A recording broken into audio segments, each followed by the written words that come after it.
অনেকদিন ধরেই ভাবছিলাম, কিন্তু করা হয়ে উঠছিল না। আজ অবশেষে আমার প্রথম বড় ডেইলি ব্লগে তোমাদের সবাইকে স্বাগত জানাই। আজ রবিবার, একটা সুন্দর অলস ছুটির দিন। জানি রবিবার মানে দেরি করে ওঠা আর বিছানাটাকে তেমনই রেখে দেওয়া, কিন্তু আমার আবার ওটা ভালো লাগে না। একটা গোছানোর কাজ কমপ্লিট হয়ে গেলেই ঘরটাও বেশ পরিপাটি দেখতে লাগে। রোজ যদিও বা আমার সময় হয় না, কারণ সকালে উঠে ঘরের আরও অন্যরকম কাজ করতে করতে, আর যেহেতু সকালে সুমন অফিসে বেরোয় আর লাঞ্চ নিয়ে যায়, লাঞ্চের জন্য আমাকে টিফিন করে দিতে হয়, সেই জন্য সবসময়তে বিছানাটা গোছানো হয় না। একদিন আমি আর ও, একদিন ও, এরকমভাবেই কাজ ভাগ করে নিই। আজকে যেমন দুজনে মিলেই করলাম, কারণ বিছানার চাদরটা পাল্টালাম তাই জন্য।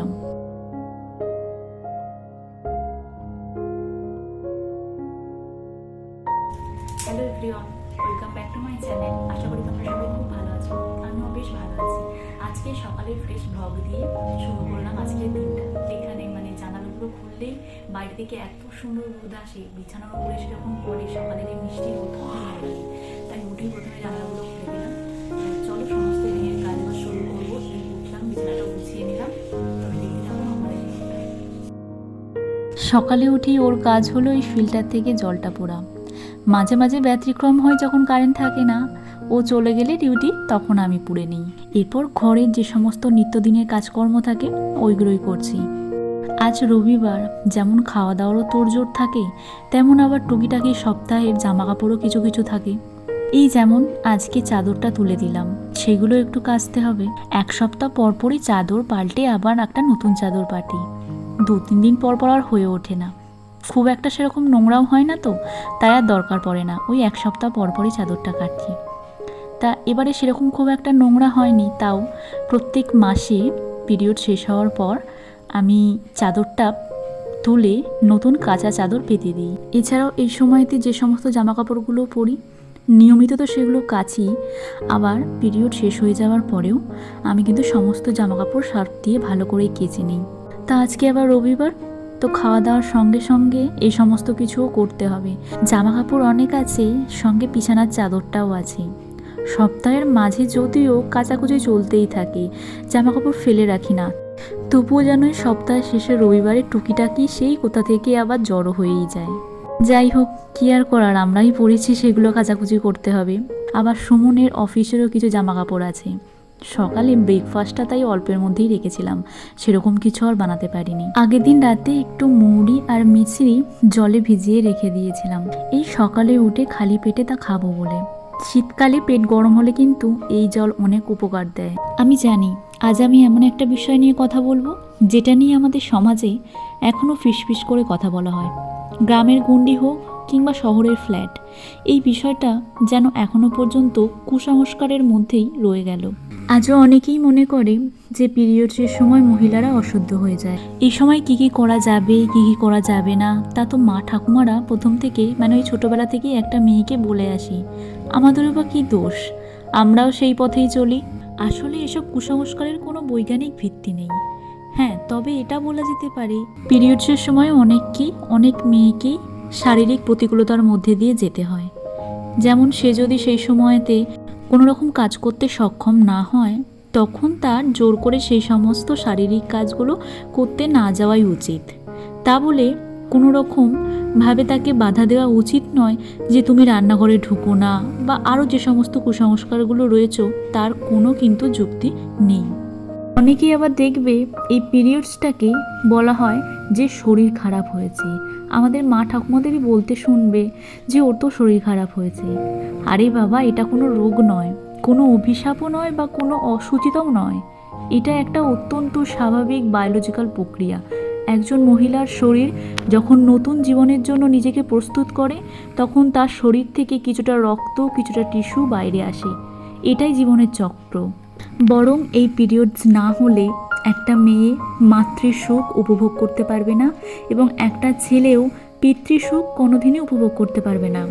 কেন এই সময় মেয়েদেরকে এই বলে দুর্বল করে দেওয়া হয় যে তার শরীর খারাপ হয়েছে? কেন তাকে সমাজের চোখে ছোট করে দেখানো হয়? এই কুসংস্কারগুলো আসলে মহিলাদের স্বাধীনতা আর আত্মবিশ্বাসকেই আঘাত করে। এই সময় তাদের একটু যত্ন, ভালোবাসা বা বিশ্রামের প্রয়োজন হতে পারে, কিন্তু কোনো রকমভাবে তাদের এই কাজ করা যাবে না, রান্না করা যাবে না, কিংবা কোনো রকমভাবে পুজোয় অংশ নেওয়া যাবে না, এই সমস্ত কিছু থেকে আটকানো কোনো রকমভাবেই উচিত নয়। নিজের শরীরের প্রতি একটু যত্ন নেওয়া, হাইজিন মেনটেন করে কাজ করা, তাহলেই এই কটা দিন হেসে খেলে যে কোনো মেয়ে কাটিয়ে দিতে পারবে, তাদের নিজেদেরকে দুর্বল না ভেবে। যাই হোক, অনেকটাই জ্ঞান দিয়ে ফেললাম, কিন্তু এই পিরিয়ডস নিয়ে যদি আমরা নিজেরাই সচেতন না হই, তাহলে এর পরের যে জেনারেশন তারাও কিন্তু চিরতরে এই কুসংস্কার নিয়েই বেঁচে থাকবে। এটা পুরোপুরি কিন্তু আমরা এখনো পর্যন্ত অনেকেই এই জিনিস নিয়ে সচেতন নই। যাই হোক, মেয়েদের এই পিরিয়ডস হলো সুস্থ থাকার প্রতীক, বরং লজ্জার নয়। এই বিষয়ে তোমরা কে কে ভাবো, কার কী মতামত, তা কিন্তু কমেন্টের মাধ্যমে তোমরাও জানাতে পারো। এই শীতের সকালে 1 কাপ করে গরম চা আর এই শান্ত সকালে চা খাওয়ার সময়টা কার না ভালো লাগে। চায়ের সঙ্গে চটজলদি হয়ে যায় এরকম একটা ব্রেকফাস্টও বানিয়েছিলাম। বললাম না আজকে অনেকগুলো বেশ কাচাকুচি আছে, তো তাই জন্য ঝটপট হয়ে যাবে এরকম একটা ব্রেকফাস্ট বানিয়েছিলাম। সাধারণত বাঙালি ব্রেকফাস্টে খুব একটা এই ধরনের খাবার জলখাবারে দেখতে পাবে না, তবে বানিয়ে দেখতে পারো, কিন্তু কম সময়ে যেমন হয়ে যায়, খেতেও বেশ ভালোই হয়। খানিকটা ওই গোলা রুটির মতো বেসন আর আটা আমি মিশিয়ে করেছি। বাইরের রাজ্যগুলোতে সকালের দিকে ব্রেকফাস্টে মাঝে মাঝে এই ধরনের বেসনের চিলা বানিয়ে থাকি। আমি বেসন আর আটা দুটো পাইল করে বানিয়েছি। চাইলে তোমরা শুধু বেসন বা শুধু আটা দিয়েও এটা করতে পারো। অল্প করে একটু পেঁয়াজ, ধনেপাতা, কাঁচা লঙ্কা কুচিয়ে দিয়ে দিয়েছি আর একটা ডিম ফাটিয়ে দিয়েছি। অর্ধেকটা বেসন আর অর্ধেকটা আটা দিয়েছি। সামান্য জল দিয়ে ভালো করে গুলিয়ে নিয়েছিলাম আর পরিমাণ মতো লবণ দিয়েছি। এবার চাটুতে সাদা তেল দিয়ে অল্প অল্প করে এই ব্যাটারটা দিয়ে ভেজে নিয়েছি এপিঠ ওপিঠ। ব্যাস তৈরি। অল্প সময়ের মধ্যে চটজলদি হয়ে যায় এমন একটা ব্রেকফাস্ট। তোমরা একবার অবশ্যই বাড়িতে ট্রাই করে দেখতে পারো। সকালের ব্রেকফাস্ট শেষ করে সবে বারান্দায় এসেছি আর এসেই দেখি এক সুন্দর দৃশ্য। বাইরে রাস্তার পাশে এক গরু ঘোরাঘুরি করছে, আর বাড়ির বাইরেটায় ওই মাঠের কাছটায় গিয়ে দেখি দুটো গরু বাঁধা রয়েছে। কি মিষ্টি দেখতে লাগছে, তাই না? আমি আর আমার হাজবেন্ড দুজনে মিলে একটু সবজি নিয়ে গেছিলাম। ওই দেখো ওদেরকে একটু সেটা দিলাম। ওদের এই নিষ্পাপ খুশিটা দেখে মনে হলো দিনটা শুরু হলো সত্যিকারের শান্তির সাথে। এই দৃশ্যটা দেখেই মন ভরে যায়। এরপর ঘরে ফিরে স্নান সেরে চলে এলাম আমার ফেভারিট জায়গায়, রান্নাঘরে, কারণ দিনের বেশিরভাগ সময়টাই কাটে এখানে।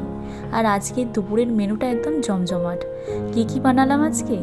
চিকেন দো পেঁয়াজা বাটার নান, আর তার সাথে গার্লিক বাটার দিয়ে তৈরি দারুণ সুস্বাদু পর্ন গার্লিক রাইস। গন্ধটা কী যে অসাধারণ হয়েছে তা তো আর তোমাদেরকে অনুভব করাতে পারবো না। তবে এগুলির ডিটেলস রেসিপি আমি পরে শর্টস ভিডিওতে শেয়ার করব। আজকের ভিডিও তবে এই পর্যন্তই থাক। তোমরা সবাই ভালো থেকো, সুস্থ থেকো। দেখা হচ্ছে পরে নতুন কোনো ভিডিওতে। আমার ভিডিওগুলো যদি তোমাদের একটুও ভালো লেগে থাকে তাহলে প্লিজ সাবস্ক্রাইব করে পাশে থেকো। এতে করে আমিও মোটিভেট হব একটু নতুন নতুন ভিডিও বানানোর জন্য।